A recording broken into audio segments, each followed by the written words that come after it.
দেখুন, আমরা আজকে এসেছিলাম ওয়েস্ট বেঙ্গলের চিফ ইলেকশন অফিসারের কাছে।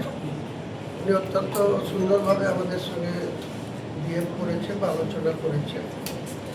যে সমস্যা এসআইআর করতে গিয়ে আমাদের সামনে এসছে, উনি নিজেই আলোচনা করলেন যে ওনার নিজেরও ধারণা ছিল না যে এরকম একটা সমস্যা আসতে পারে বা সুপ্রিম কোর্টের এই ধরনের একটা হস্তক্ষেপ আসতে পারে।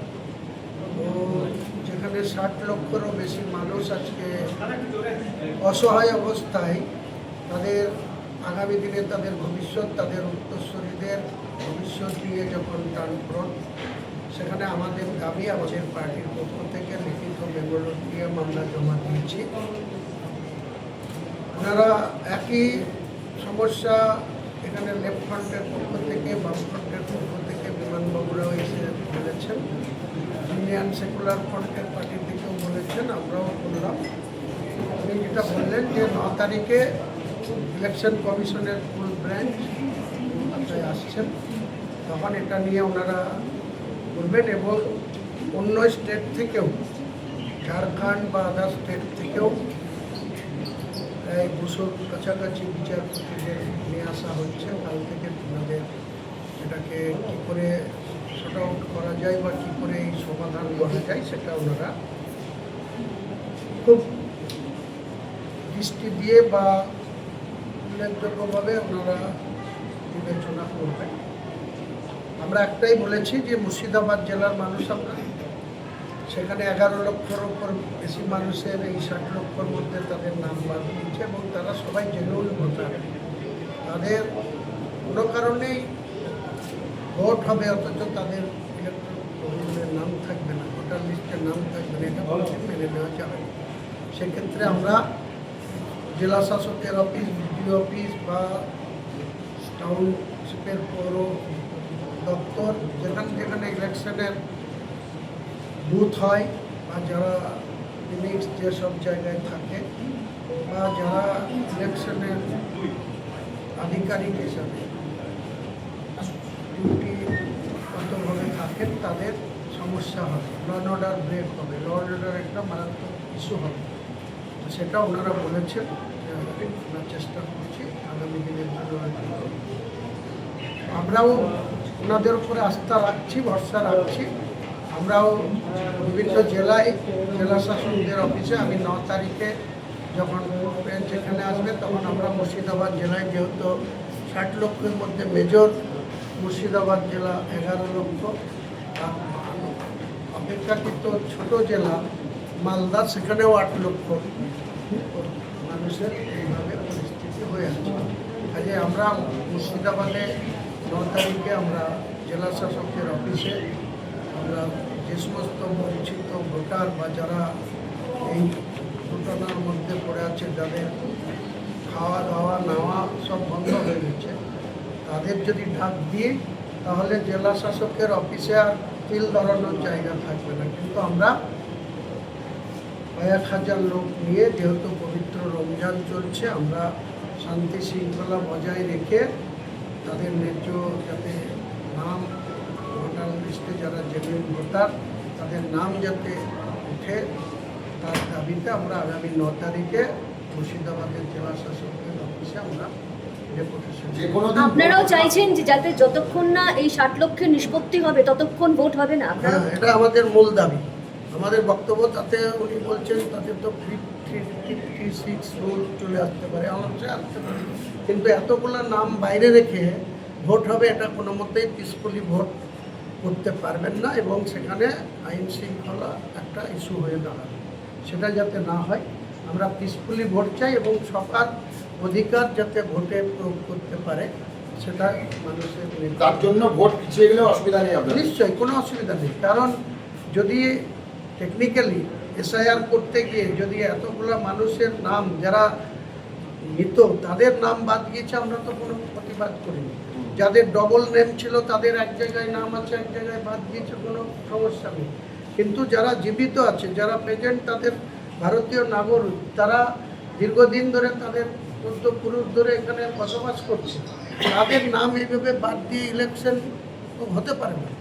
তাতে যদি ইলেকশন পিছিয়ে যায় আমাদের আপত্তি নেই, কিন্তু এই নাম যতক্ষণ পর্যন্ত সংযোজন না হবে ততক্ষণ পর্যন্ত যাতে ইলেকশন কমিশন হঠকারী কোনো সিদ্ধান্ত নিয়ে যেন পশ্চিমবাংলার বিধানসভা নির্বাচনের যে সূচি বা বিজ্ঞপ্তি সেটা যাতে না হয়। সেক্ষেত্রে তো রাষ্ট্রপতি শাসনও হয়ে যেতে পারে, মানে হতে পারে তার জন্য মহাভারত কিছু অসাধ্য না, কারণ আমরা ভারতবর্ষের দেশ চালাচ্ছে যারা, তাদের রাষ্ট্রপতি মহোদয় তিনিও একজন কনস্টিটিউশনের সর্বোচ্চ জায়গায় রয়েছে ভারতবর্ষের সংবিধানে, তিনার আন্ডারে প্রশাসন আছে। সেই প্রশাসন যদি 6 মাস চালায়, তাতে যদি সুষ্ঠুভাবে মানুষের অধিকার প্রতিষ্ঠিত হয়, অসুবিধা থাকার তো কোনো কথা না। কালকে মুখ্যমন্ত্রী ধর্নায় বসছেন, বসতেই পারেন তিনি। আমি মনে করি মুখ্যমন্ত্রী যদি আগে সতর্ক হতেন বা এটা সিরিয়াসলি নিতেন, যদি অযোগ্য লোকদের দিয়ে এই বিএলওর অ্যাপয়েন্ট না করতেন, তিনি যদি সতর্ক থাকতেন, যদি কোনো এক্সপার্ট লোকদের দিয়ে যদি এই ভোটার এসআইআরের কাজ করাতেন, তাহলে আজকে মানুষের এত অসহায় পরিণতিতে হতো না। আজকের এই পরিস্থিতির জন্য যদি 3টে অপশন দেওয়া হয়, বিজেপি, নির্বাচন কমিশন এবং টিএমসি, কারা বেশি দায়ী আপনি কি মনে করেন? কমিশন, সেন্ট্রাল কমিশনকে আমি একটাই ক্ষেত্রে দায়ী করব, সেটা হচ্ছে পশ্চিমবাংলার মতো একটা বড় রাজ্য যেখানে 7,66,00,000 ভোটার ছিল, সেখানে মাত্র 4 মাসের সময় দিয়ে এসআইআরের কাজ ঘোষণা করা বা চালু করা, এটার জন্য সেন্ট্রাল ইলেকশন কমিশন দায়ী। দ্বিতীয় দায়ী হচ্ছে রাজ্য সরকার। ওনারা প্রথমে বললেন এসআইআর মানব না, এসআইআর করবো না, কিন্তু ডিউ টাইমে যখন 27 অক্টোবর 2025 যখন বিকেল 4:50 পর্যন্ত ইলেকশন কমিশন 12টা রাজ্য সহ বাংলার এসআইআরের কথা ঘোষণা করলেন, তারপরে ডিউ টাইমে 4 নভেম্বর থেকেই এনাদের লোকদের অ্যাপয়েন্ট করতে লাগলেন এবং কাজ শুরু হলো। আমরা যেসব ফিনিক্সে বসবাস করি সেখানে অযোগ্য লোকদের, আইসিডিএস এর ওয়ার্কাররা কম্পিউটারের ক জানে না, তাদেরকে দিয়ে বিএলও নিয়োগ করা হলো। এটা কার অপদত্ত? এটা রাজ্য সরকারের অপদত্ত। আজকে রাজ্য সরকার 90% দায়ী এই এসআইআর এর জন্য।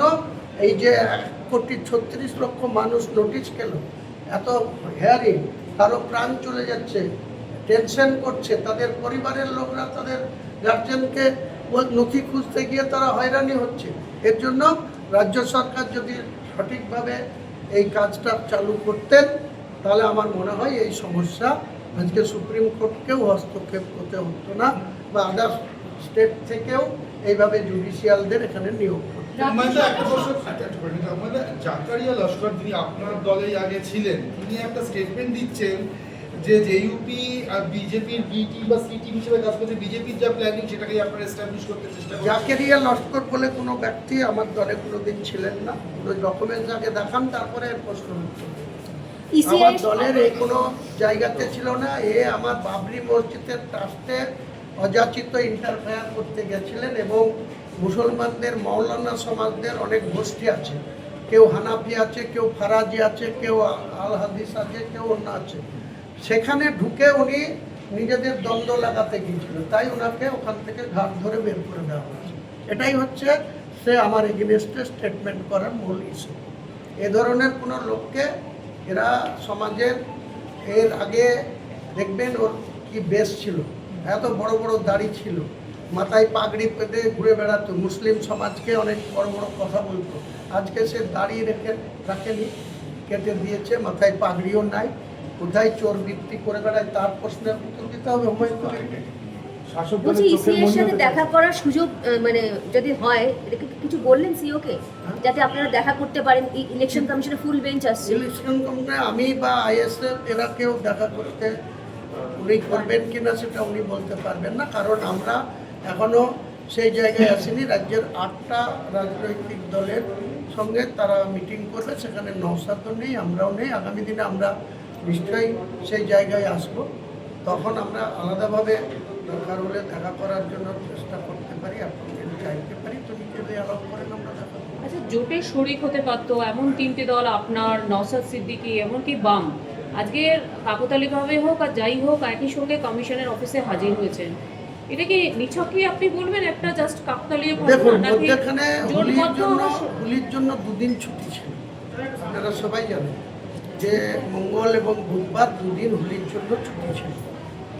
আমরা যখন ফাইনাল লিস্ট পেলাম, সেই লিস্ট পাওয়ার পর থেকেই প্রত্যেকটা যাদের নাম নেই তারা অনবরত সব সময়, আমরা যারা গ্রামে বাস করি, আমরা যারা শহরে বাস করি, আমরা যে যেখানে বসবাস করি, সেখান থেকে মানুষ অনবরত আমাদেরকে বলছে যে এটা কি হলো, আমাদের নাম যদি না থাকে আমরা কোথায় যাবো, আমরা কেন ভোট দিতে পারবো না।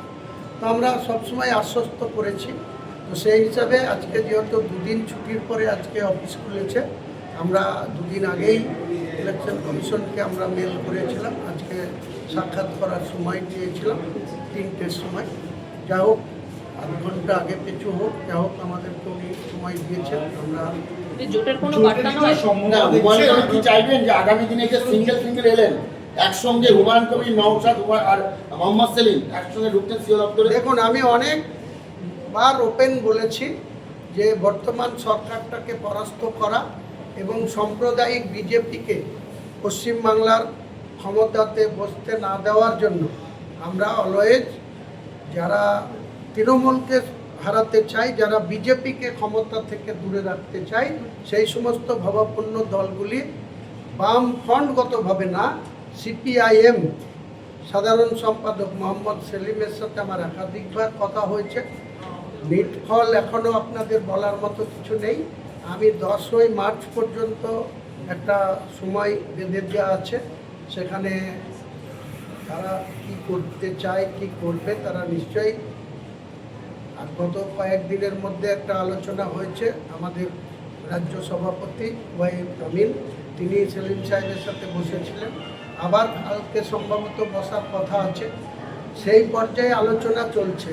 শেষমেশ কি হবে সেটা 10 তারিখটা 5 দিন এক্সটেনশন হতে পারে, 15 তারিখ হতে পারে, কিন্তু আমরা লাস্ট 15 তারিখের বাইরে কারোর জন্য অপেক্ষা করব না। আমি যদি জোট হয় সেক্ষেত্রে সেলিম সাহেব বামফ্রন্টগতভাবে না, সিপিআইএম, কারণ বামফ্রন্টের শরিক দলদের কোনো রাজনৈতিক অস্তিত্ব বাংলার কোনো 84,000 ভোটের কোনো বুথে নেই। কাজে সিপিএম যদি আমাদের সঙ্গে জোটে আসে, আমি জনতা উন্নয়ন পার্টির পক্ষ থেকে সিপিএমের সেলিম সাহেবকে জোটের নেতা মানতেও রাজি আছি, কিন্তু নট বামফ্রন্টের কোনো শরিক দলকে সঙ্গে আমি জোট করব না, এটা আমার ক্লিয়ার বার্তা। কাজেই যদি ওনারা না আসেন, সে আইএসএফ হতে পারে, সিপিএম হতে পারে, না আসলেও হুমায়ুন কবির জনতা উন্নয়ন পার্টি হয়ে গেছে। কারণ আপনারা জানেন যে জাতীয় উন্নয়ন পার্টি আর একটা রেজিস্ট্রেশন 2024 সালে নিয়ে রেখেছিল, আমাদের সেটা জানা ছিল না। আমরা যখন এটা ইলেকশন কমিশনের কাছে ডিমান্ড করি, যখন ফাইনালাইজ হওয়ার সময় আমাদেরকে দিল্লি থেকে ইলেকশন কমিশন ডেকে পাঠায়, সেখানে গিয়ে বলেন যে এই হয়ে আছে, আপনারা কী চান। তো সেক্ষেত্রে আমরা ওনাদের উপরে ছেড়ে দিয়েছিলাম। ওনারা আমাদের যে ইউপি আছে তার পাশে আম জনতা উন্নয়ন পার্টি রেজিস্ট্রেশন হয়েছে। আগামী দিনে লোগোও আমরা পেয়ে যাব, কারণ নওশাদের পার্টিরও এখন পর্যন্ত লোগো পাইনি, আপনারা জানেন। অন্যান্য যেসব পার্টি রেজিস্ট্রেশন আছে তাদেরও সেরকম লোগো নেই। একমাত্র আমার সঙ্গে যারা জোটে আছে মিম, তাদের সাথে আমার ফাইনাল হয়ে আছে, তাদের লোগো আছে পার্মানেন্ট। আসাদুল্লাহ ওয়াইসি, আমি, তারা যে সিট চেয়েছে খুব কম সংখ্যক সিট চেয়েছে, তাদের সাথে অ্যাডজাস্ট আরও ছোট ছোট 4-5টা রাজনৈতিক দলকে সঙ্গে নিয়ে, যদি সিপিএম না আসে, যদি আইএসএফ না আসে, আমি হুমায়ুন কবির আমার নেতৃত্বে 182টা আসনে লড়ব এবং আমি নির্ণায়ক শক্তি হয়ে আগামী দিনে বাংলার রাজনীতিতে বহিঃপ্রকাশ হবে এবং মিরাকেল রেজাল্ট করে আপনাদেরকে কাউন্টিংয়ের দিনে ফেস করব। Thank you. একটু দাদা ডেপুটেশনে যে কাগজটা একটু হাতে ধরে দেখো